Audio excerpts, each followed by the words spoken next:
is one of the largest industrial group with more than 110,000 employees, and mainly operating in industries like energy, automotive, consumer durables, and finance. So you can imagine those are mainly male-dominated sectors. Therefore, it has always been very critical to address gender biases within our ecosystem. And to that end, we have been implementing many programs within our companies, but also we have always had programs reaching out to the community, especially in reaching out to different ecosystems, different communities.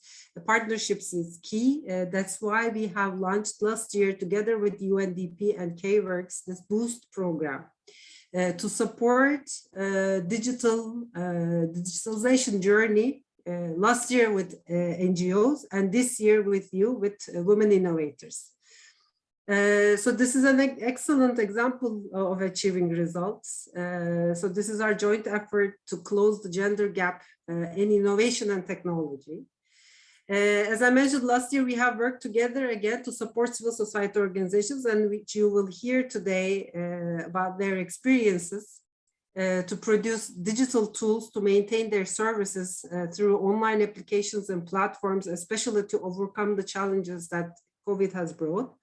And we had excellent results. And this year, we're looking for applications from women innovators, from all sectors, from all age groups. And the only criteria is that the startup is going to be led by women, by you. So happy to be here again. So I will not take much time to listen to Rickard and all the other colleagues for all the details, and looking forward to your questions. Thank you. Thank you so much, Pelin. And I know I've just heard it now. I think we are live on Facebook as well. So if you have any connections, any innovators out there, friends of yours or in your networks that you think could benefit from this session, then go to our Facebook event or Facebook page, UNDP Eurasia, and tag them in the event so they can have a look at the session or look at the recording, of course, after the session. So just a quick introduction to what is Boost.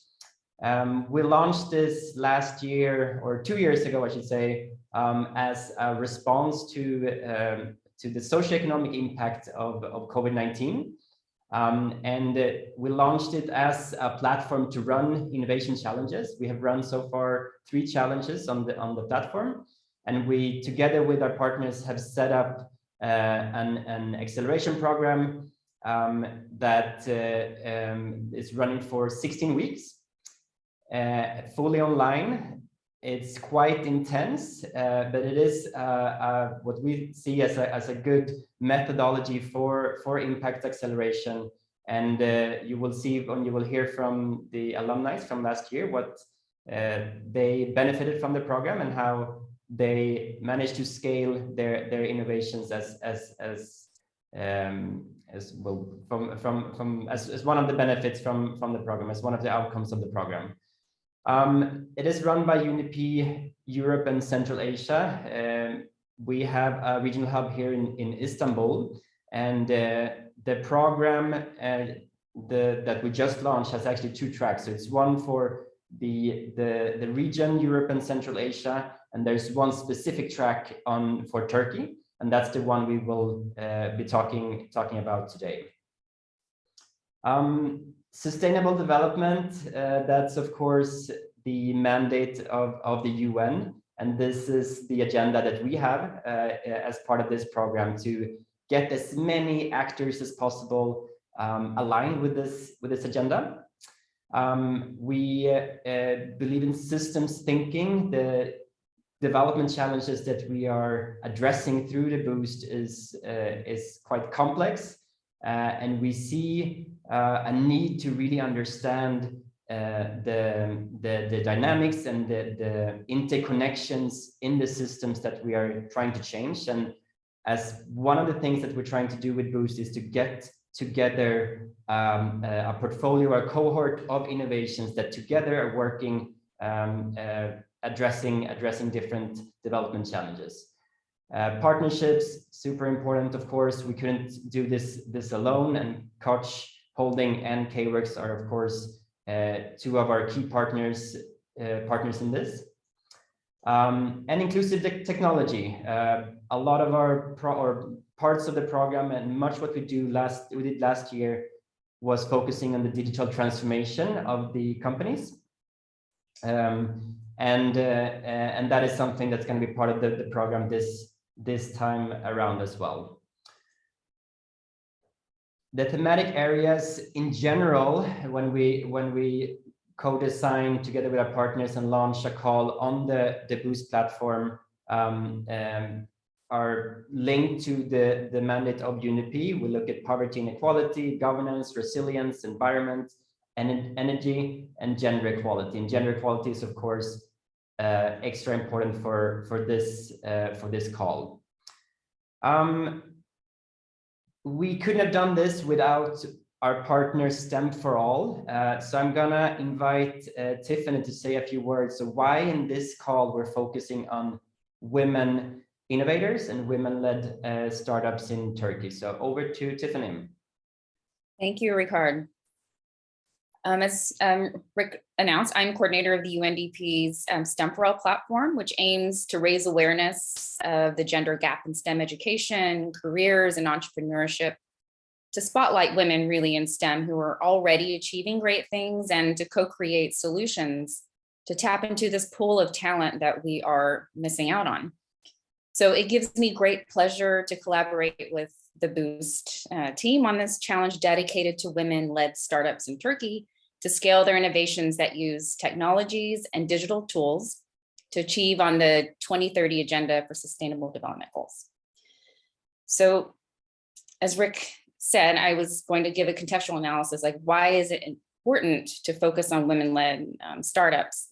So there's evidence, and I think we all know that diverse teams are better for innovation, profitability, and performance.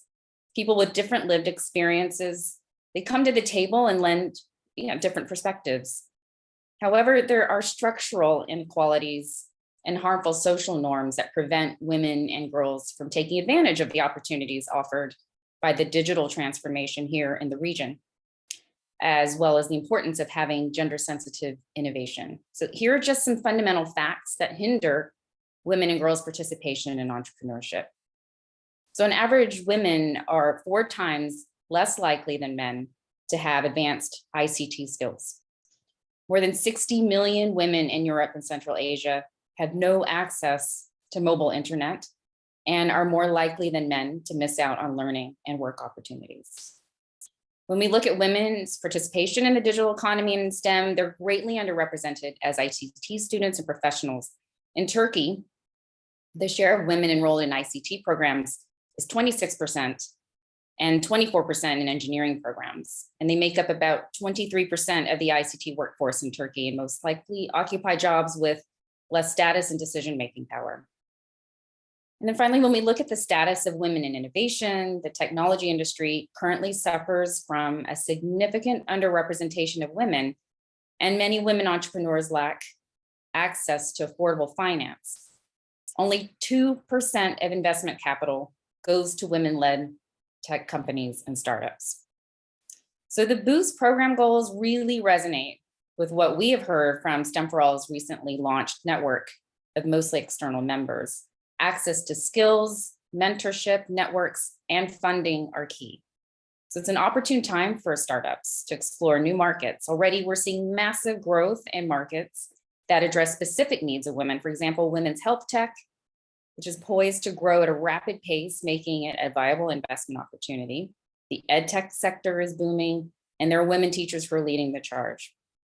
So I believe that accelerators dedicated to women innovators like Boost can really help unlock many opportunities and innovate for gender equality in the region and amplify women's voices, economic participation, and civic engagement through the use of technologies. Thanks, back to you, Rick. Thank you so much, Tiffany, for that framing of this, of the context and the challenge that we have launched. And what we're looking for more specifically let's see, actually, I think I skipped a slide. Here we go. We're looking for women-led organizations, or actually women-led startups. So for this track, you are eligible to apply if you have a startup working in Turkey on any innovation, technology innovation in any industry. And in terms of the innovation stage, you can be all from the idea stage to an MVP and to a pre or post revenue stage. So this is what type of organizations we'll be looking for, and we're gonna accept this track 10 startups that will take through the program.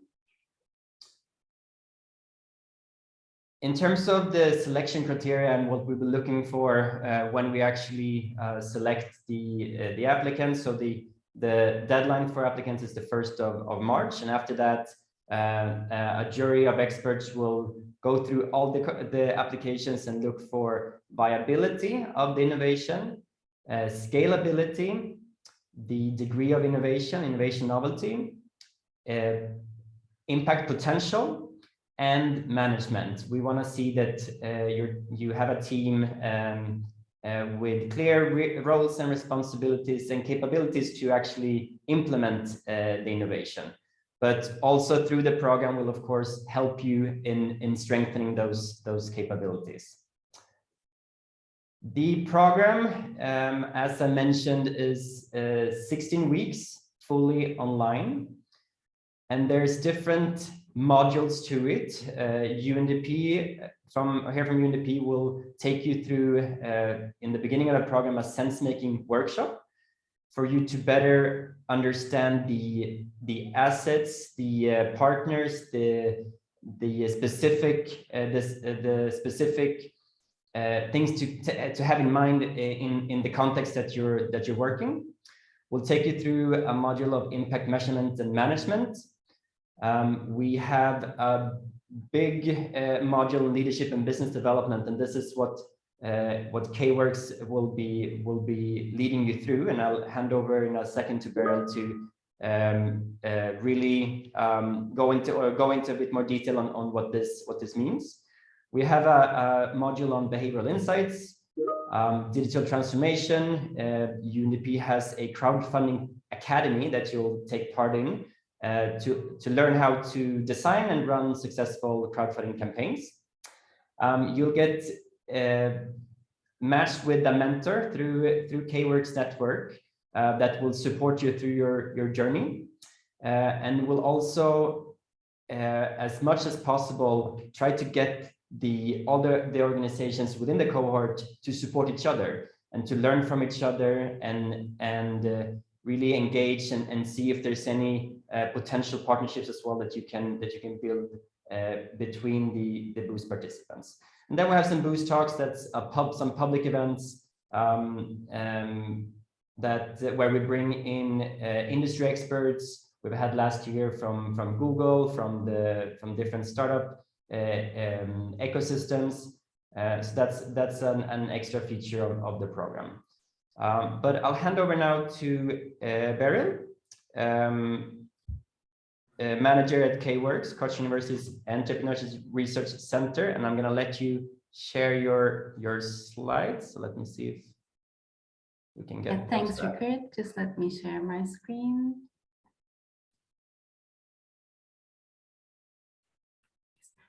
Thanks, Rickard, and hi, everyone. Thank you all for joining us today. I'm Beryl. I'm the manager of K-Works, Koç University Entrepreneurship Center. And as Rickard said, we'll be running the 4-month-long accelerator program together with UNDP and with the support of Koç Holding, of course. And first, I have to say that we're really excited and proud to be a part of this program that is designed to increase the presence of women in the technology entrepreneurship ecosystem. I assume that most of you are familiar with K-Works from the Turkish entrepreneurship ecosystem. However, I have a few slides to introduce K-Works and its programs to you, and also to talk briefly about what we will be providing within the scope of this program. So as I said, K-Works is the Entrepreneurship Center of Koç University. It was founded at the end of 2014. And for 8 years, we've been designing and running accelerator programs for technology startups at different stages. Here you see a picture from our office space at Şişli. We have a large office space, including a co-working space, 2 meeting rooms, 2 conference rooms, and an IoT lab. The startups that are selected to our programs are allowed to use our office space, and for the Boost Women Innovator program too, you will be able to use our co-working space if you're selected for the program period. So we're excited to host and welcome you here at our Şişli office. This slide summarizes briefly what Kworks does and how it operates. Kworks operates as an entrepreneurship and innovation platform in Turkey. Our core business, our main area, is startup accelerator programs. However, alongside with that, we also run digital transformation programs for corporations, and we serve as a corporate startup collaboration platform and an investment platform. I will not go into the details of all these programs. However, if you have any questions, I'll be happy to answer either at the end of this session or after this session. So the most frequent question that we get is, of course, what we provide to the startups, to the entrepreneurs that are selected to Kworks programs, and these will all apply for those startups that will be selected to the Boost Women Innovator program too. I think that the most important thing that we provide is one-on-one mentorship. This means that whenever you're selected to a Kworks program, an expert from the Kworks team is assigned to you, and he or she assists you all through the program journey. I mean, this includes working with you on your business model, introducing you to outside mentors, preparing your pitch deck with you, organizing investor meetings, and so on. So you'll have a kind of a coach who will assist you all through the program period. We will also have advanced entrepreneurship courses. We're an academia-based team. I had my PhD degree on entrepreneurship from Koç University last year, and Mahmut Özdemir, who is the director of Kworks, is a previous faculty member of Koç University Graduate School of Business. So we have kind of a curriculum consisting of entrepreneurship courses, and you will have some of these courses, like 6 of them, during the 4-month-long program period. Another really important thing that we provide to our startups, to the entrepreneurs in our program, is access to a wide range of partner network that includes mentors, investors, and potential customers. Once you are selected to the program, you will be meeting outside mentors, which is a pool of like 100 people right now. This consists of industry professionals, mentors specialized on areas like digital marketing, product management, and so on, angel investors. And you'll be having one-on-one meetings with these mentors too, outside of the Kworks experts. We also provide consultancy regarding grant and support programs. You know, in Turkey, we have many grants of TÜBİTAK, KOSGEB, and there are also other European Union grants such as ERC and others. Through partner firms that are experts on these programs, we provide consultancy regarding these programs to our startups too. We provide technological infrastructure support through our partnership with companies like AWS, Microsoft, Koç System. This is mainly in terms of providing cloud credits. We also provide legal counseling. I mean, whenever you have a question in mind regarding a legal issue, like signing NDAs with customers or preparing employee contracts, you can consult the lawyers we're working with and get legal counseling. And another important thing is also access to investment ecosystem. Once we believe that you're investment ready, we're organizing meetings with all the actors in the investment ecosystem, like venture capital firms, corporate venture capital firms, and angel investors and angel investment networks. And finally, we also provide a seed investment opportunity to our startups through Unvest, which is a wholly owned subsidiary of Koç University. Let's briefly take a look at the 2021 highlights of Kworks, how last year was for us. We had 27 startups in our main accelerator programs.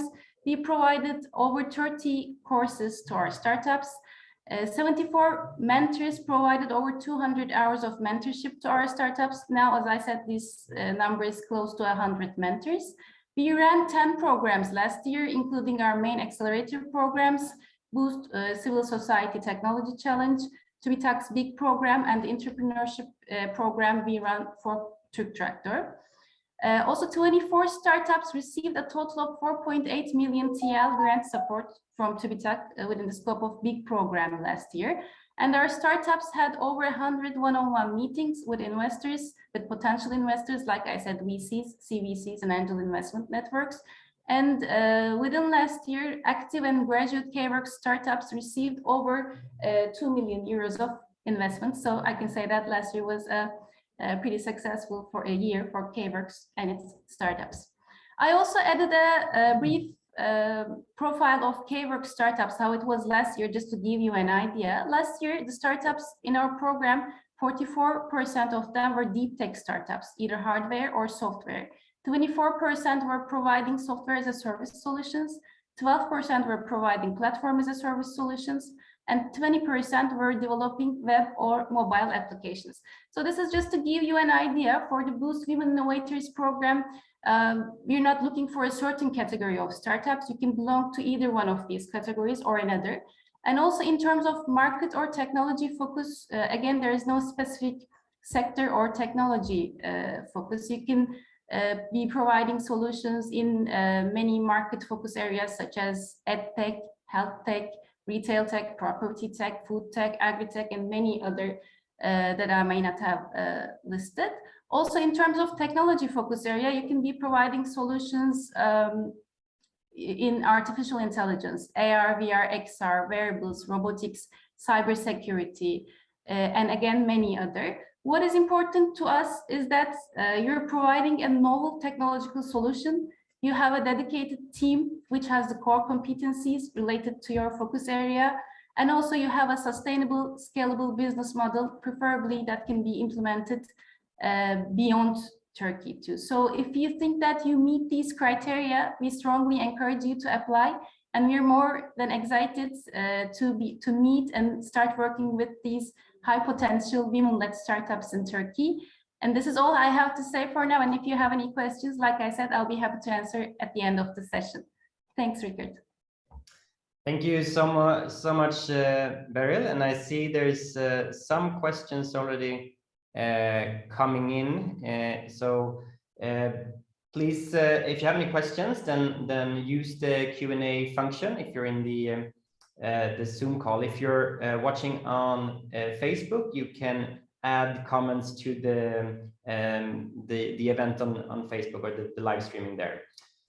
So Beryl already touched upon some of the benefits of joining this program. The mentoring is of course one of them. Becoming part of the innovation community that we're creating through Boost is of course another one. The program fully online, and at the end of the program we have a demo day, a graduation day, where the startups will pitch again their innovations, and we will select the best innovation to be awarded a grant of 10,000 USD to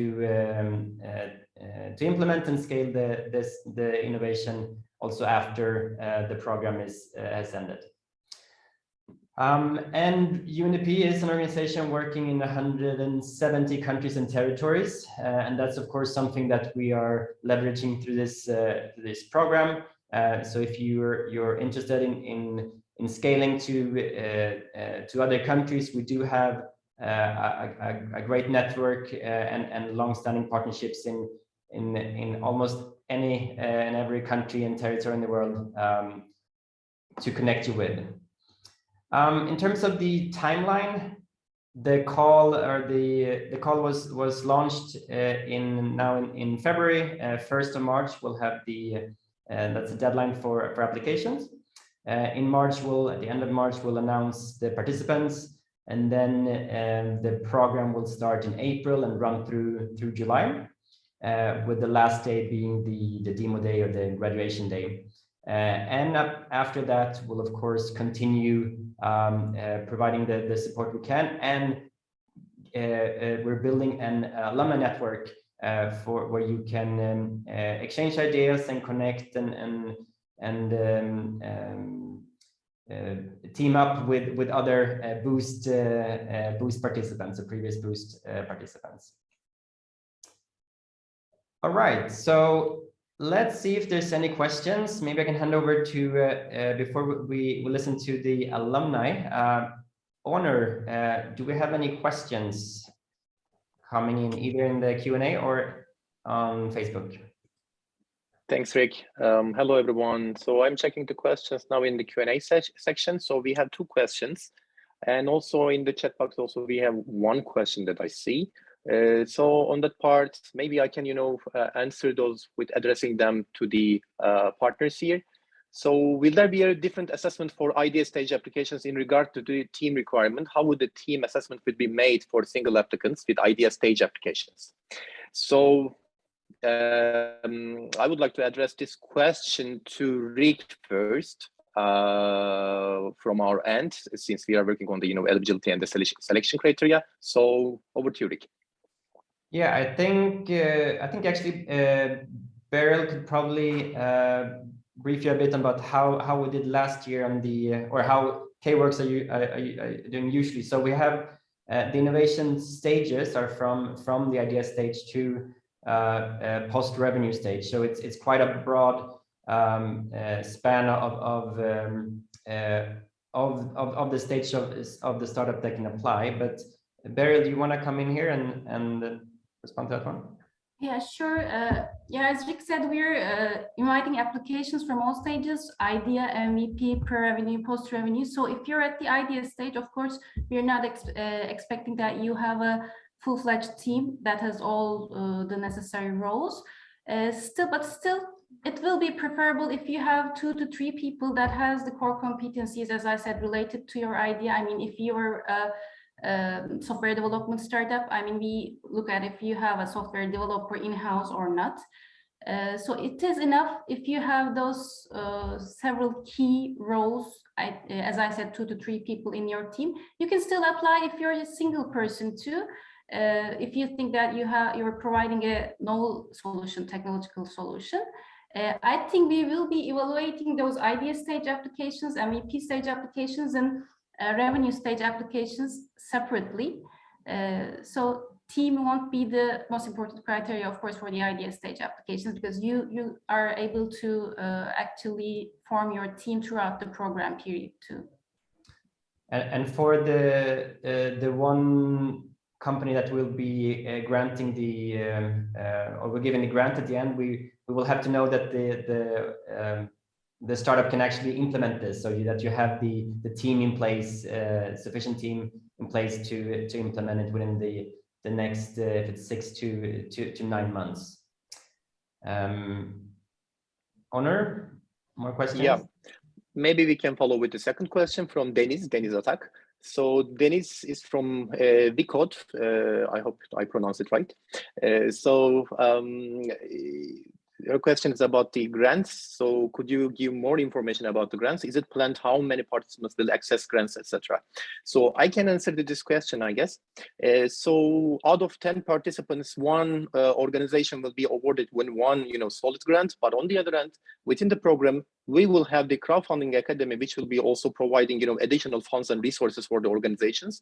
And in addition to that, after the demo days that we will be having with the organizations, there will be other potential supports coming from the partnering organization and hopefully with the linking organization from our end. So as a solid grant out of this program, there will be 1 organization to be awarded, but I don't want to ruin the surprise here, but the thing is, there will be additional fundings, hopefully with the other investors and other partners that we are cooperating.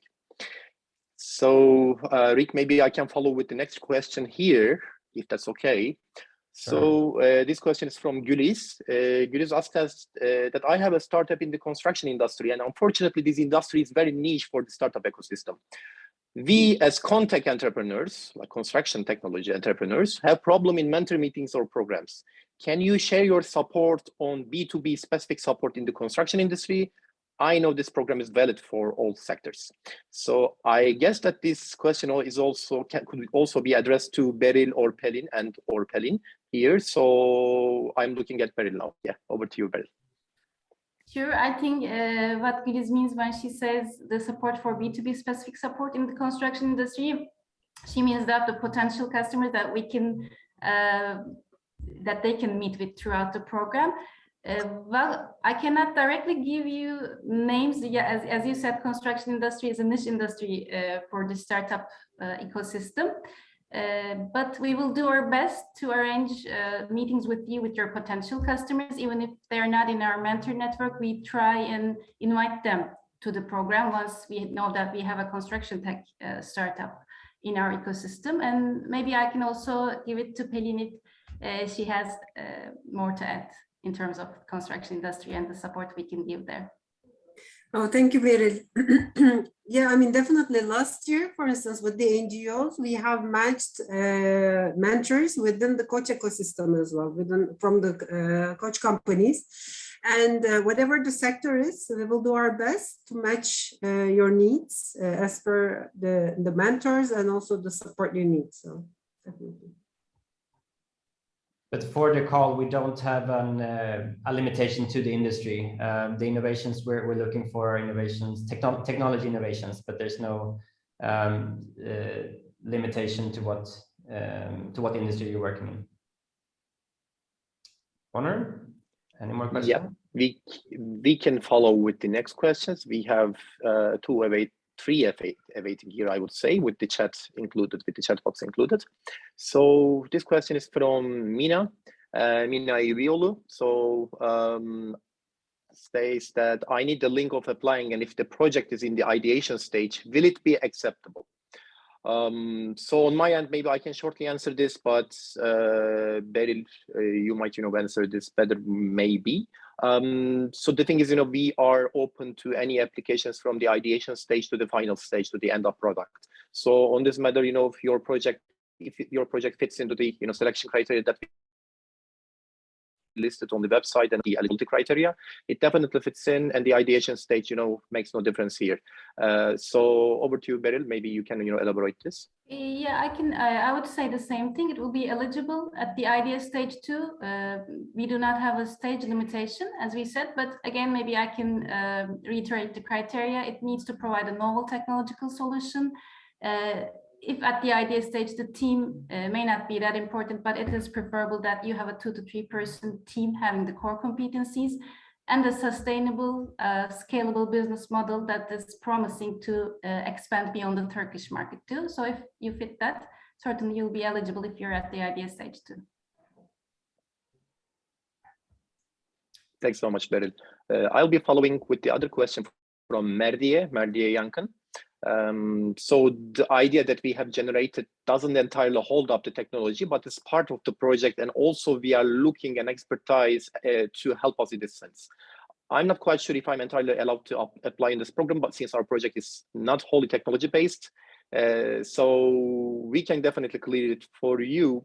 If your project is converging with digital technologies and the digitalization on that matter, it's definitely eligible for the application.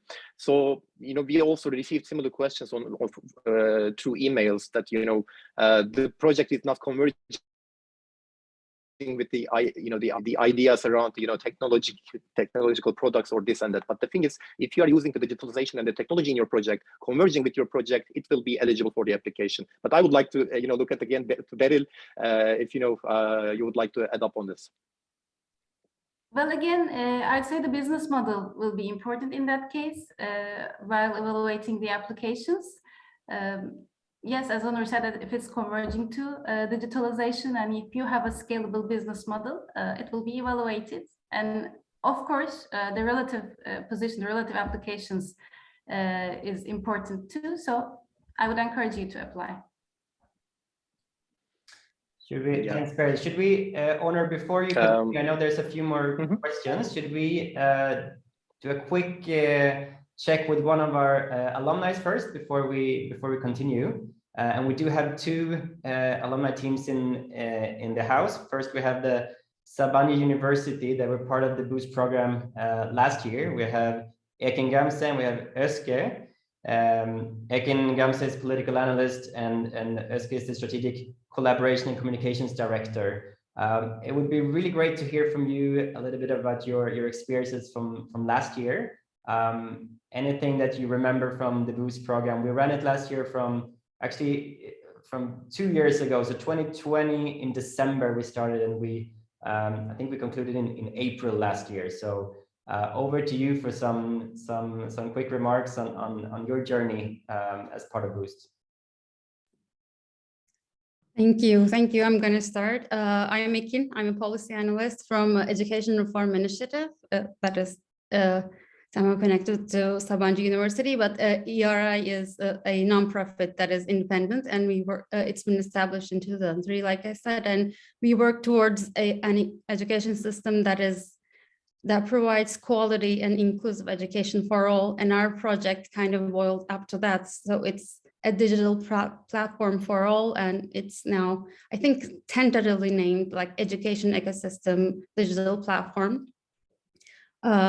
We work towards our goals through our reports, through the data, through advocacy, through creating dialogue. And the starting point was how isolated our work is, how isolated the groups are, how isolated the results are. And this is both on ERI's level and also on the national and international level. We had problems seeing it all together. And on our team level, our work and our schedules, they weren't permeating each other. So with this platform, we do offer a service, but it's also a part of ERI's digital transformation project.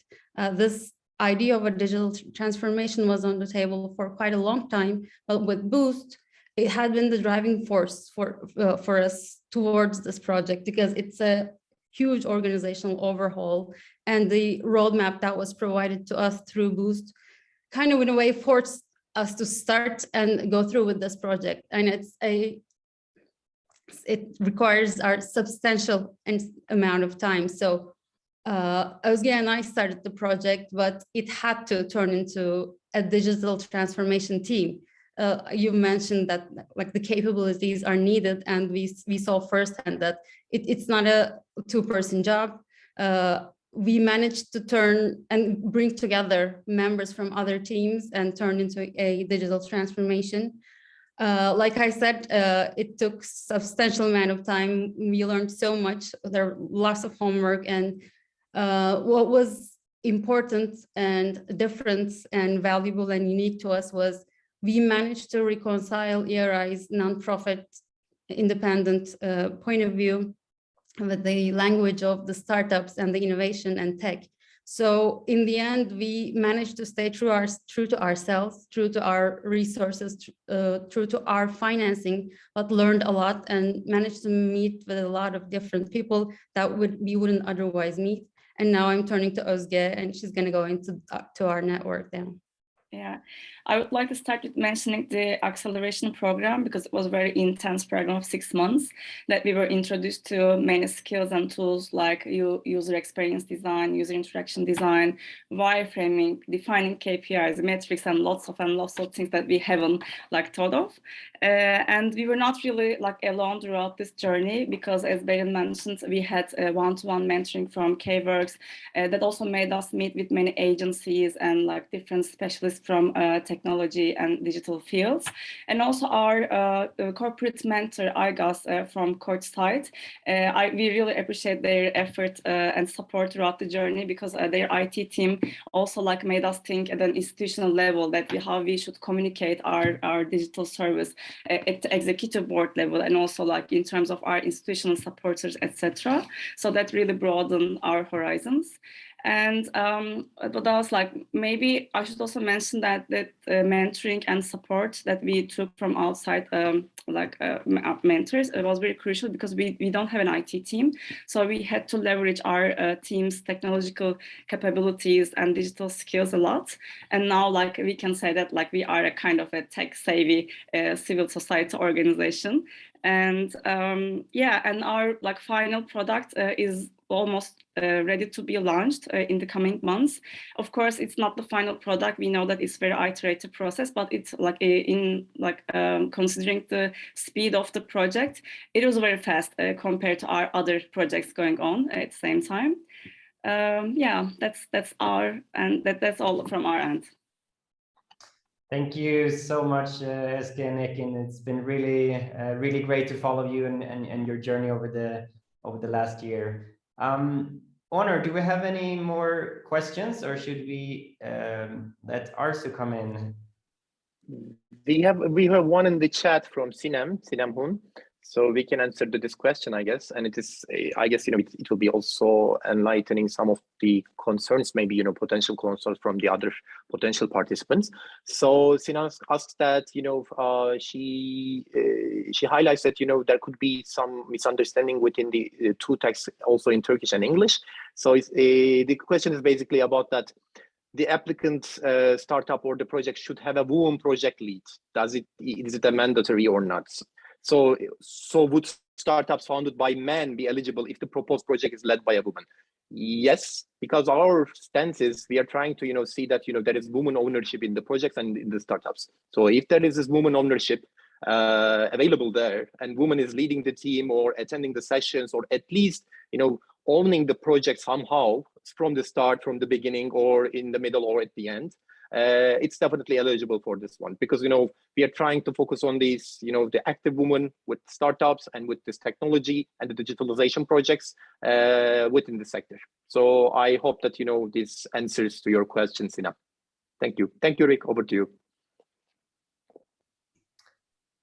Okay. Yeah, right. Then if there's no more questions, then we'll welcome Arsu Balko from WWF, who is also part of Boost Women. Boost Volume 1 from last year in the same cohort as Eskin and Ekin. And Arsu is the Food and Agriculture Programs Director. So it would be great to hear from you a little bit of your journey and some takeaways from Boost from last year. Over to you, Arsu. Sure. Thank you for the opportunity. And I think it was a wonderful opportunity for us because in WWF, we are mainly technical people like biologists, ecologists, and agronomists.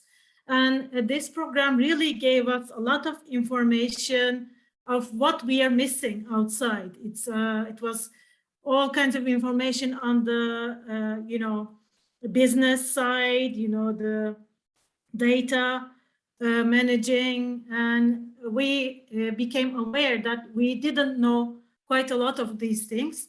And I finally know what digital transformation is, other than digitalization, because before that we thought digitalization was a digital transformation, but now I know it's not. And it's quite valuable to know the difference in between. And it was quite an informative and dense journey for us. And with the blockchain examples, I think we started following one of the examples in the program. And then, well, just to say the final thing in the beginning, we didn't manage to get to the very end and get the prize, but the process was very valuable for us because it was a multidisciplinary approach, and we were missing that approach in our work. And we really identified the gaps in our work with the Boost program. And this behavior insight approach was really, really interesting for me. And we are now following that approach in our work because we are working with farmers mainly and trying to change their behavior. And this was really a lot of great insight for our work. And this person from the coach ecosystem that's mentoring us, I mean, it was, I think, Ebru Hanım. I mean, we're still following that mentorship for our work. And it was really, really valuable.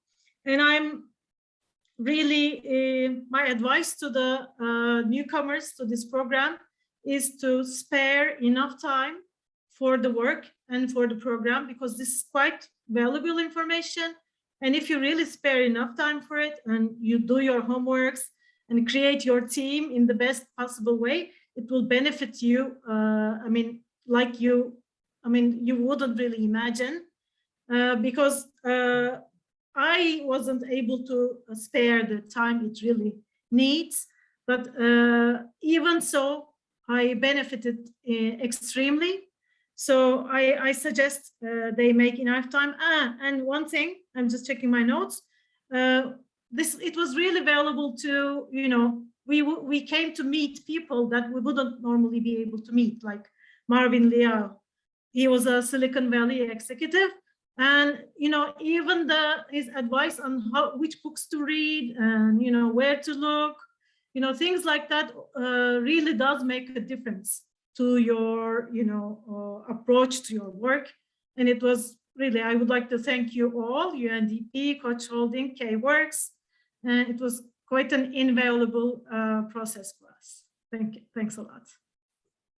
Thank you so much, Arzu. It's really, really great to hear. And also to say that, so we're having from Turkey 10 startups, but it will also be, we're having another track that we're running at the same time for Europe and Central Asia. And in that cohort, we'll select 25 organizations. That's going to be actually a mix between startups, SMEs, nonprofits, and academic institutions. So you will also be connected with more actors in not just Turkey, but the entire region. Great. Honor, is there any more questions in the? Yes, I was about to, dive in. We have 2 questions waiting in the Q&A section. So I will move on with Pelin's question. So Pelin asked that and highlights that one of the selection criteria is innovations that can be feasibly implemented and are scalable within or even beyond Turkey. And she asked that they are developing the product in English due to the AI technology. They are using English, sorry, and the scalability possibilities in English-speaking markets. So must the software solution they are developing operate in Turkey? So on that note, I would say, it's not a necessity. It's not a mandatory thing that they have to run it only in Turkey or, linked to Turkey only. They can run it, in a broader market. But I would also, to make it, clear for everyone, 100% clear for everyone, maybe I can lead this question to Beryl here, that, maybe she can elaborate on this much better. Yeah, over to you, Beryl. Thanks, Onur. I think that, there is a question before from Pelin Sutu, whether it is necessary to be registered in Turkey because there is such a criteria too. Since we're accepting startups at all stages, as we said, idea, MVP, and revenue, first of all, we need to clear that we do not expect you to be, if you're especially at the idea or MVP stage, to be registered. However, you need to be operating in Turkey to be able to be eligible for this program. But as Sue said, it's your possible market is states or English-speaking markets. It's more than okay. I think that you do not need to be operating in Turkish. Your solution doesn't need to be in Turkish. It is maybe better that it is in English, so that it's final scalability. But it's okay if the solution, the app, whatever it is in Turkish too, but then we will encourage you to have an English version as well. So I think Sue's situation is okay to be eligible for the program. Thanks a lot, Beryl. And Rick, maybe I can follow the second one. There is a short question from Merdiye. So what is the language of the business plan? I understand this as the overall program and the language of the program, I guess. If I'm wrong, please correct me, Merdiye.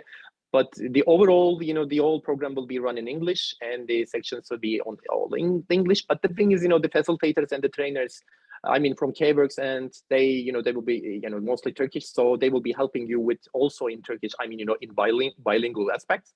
So you can take it as like, the program will be running, the documents will be running in English, but they will be definitely also on my end. I will be trying to do my best, help you in Turkish if there is any case. So we can call it like, we can, whenever you need, we can call it as a, bilingual thing that they will be helping you with Turkish, support. Yeah, I think we are complete with the questions here for now. Over to you, Rick. Great. Well, thank you so much, Onur, and thank you. Thank you our partners, Koç Holding. Thank you, K-Works. Thank you our alumni, ERG and WWF. Thanks to the team here at UNDP, and thanks to everyone who's been calling in today. And we hope to get your applications in before the 1st of March. Everything is out on the website. Please have a look there and follow us on social media as well for more updates.